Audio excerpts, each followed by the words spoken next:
اذان دی جاتی ہے کہ نہیں بچے کے کان میں؟ جو بھی بچہ پیدا ہو اس کے کان میں اذان، اور اذان کا پہلا لفظ کیا ہے؟ ڈر کر کے تو نہیں بول رہے، زور سے بول رہے۔ ہاں اب یہ آواز وہاں تک بھی پہنچے گی۔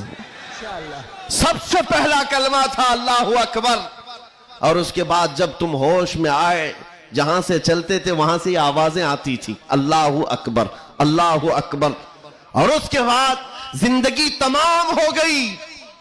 اور جانتے ہو صرف ایک ہی قوم ہے یہ دنیا میں ایسی، آپ ہیں ہم ہیں، ان کو صرف اور صرف پیشانی اور ناک زمین تک جھکانا ہو تو صرف ایک ہی بات کہنا پڑتا ہے، اللہ اکبر۔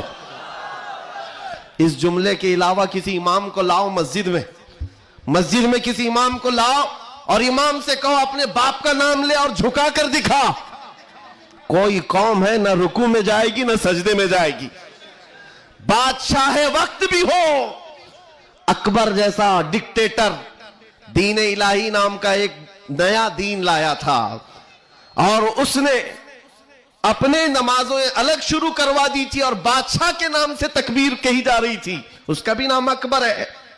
میرے عزیزو، وقت کا بڑا بادشاہ اپنے نام سے جب جھکانا چاہا، وقت کا مجدد الفسانی فاروقی سرہندی کھڑے ہو جاتے ہیں اور کہتے ہیں یہ پیشانی صرف اور صرف اللہ کے نام سے جھک سکتی ہے۔ کوئی بادشاہ اپنے نام سے تمہیں جھکا سکتا ہے؟ ہاں، لیکن ایک کسان کا بچہ حافظ قرآن ہو، امام بن جائے اور اللہ کا نام لے لے، پیچھے کھڑا ہوا ہر امیر غریب سجدے میں چلا جاتا۔ یہ نہیں دیکھتا کہ کسان کا بچہ جھکا رہا ہے، وہ یہ دیکھتا ہے مجھے رب کے نام سے جھکایا جا رہا ہے۔ دنیا کی واحد قوم ہو جس کو جھکانا ہو تو صرف اللہ کا نام ہے۔ اس نام کے علاوہ کبھی تمہاری پیشانی کبھی کسی کے سامنے اور کسی کے نام سے بھی ہاں پیدا ہوئے تھے تب تمہارے کان میں پہلا جملہ اللہ اکبر تھا۔ جوانی میں ہر جگہ مسجدوں سے سنتے آئے، جس دن ہمارا انتقال ہوا جنازہ لا کر رکھا گیا امام کے سامنے، صفیں لگ چکی تھی، امام نے ہاتھ اٹھا کر تکبیر باندھی، کیا کہا پہلا جملہ؟ اللہ اکبر۔ ہم پیدا ہوئے تھے اللہ اکبر کہتے ہوئے، دنیا سے جا رہے ہیں اللہ اکبر کہتے ہوئے۔ یہ عقیدہ ہے مسلمان کا، پیدائش سے لے کر موت تک اگر کسی کو بڑا مانتا ہے تو صرف اللہ اکبر کہتا۔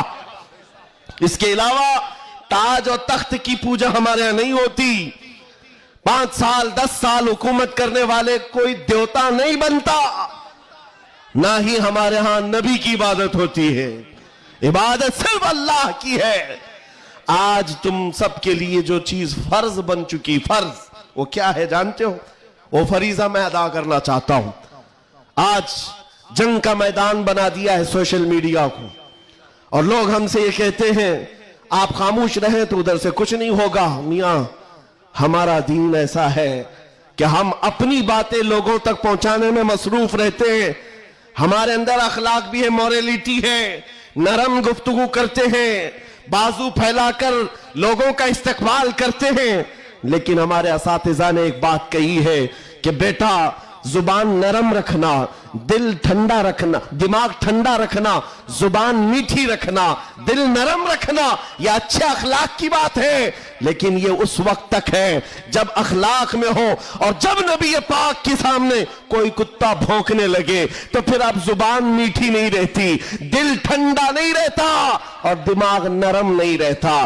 اس لیے کہ ہمارے اخلاق یہی ہے، غیرت یہ ہے، دنیا والے اپنی بیوی کو چھیڑنے پر، اپنے ماں کو ٹچ کرنے پر برانگیختہ ہو سکتے ہیں، تو ہم کروڑوں ماں سے زیادہ اپنے نبی سے محبت کرتے ہیں۔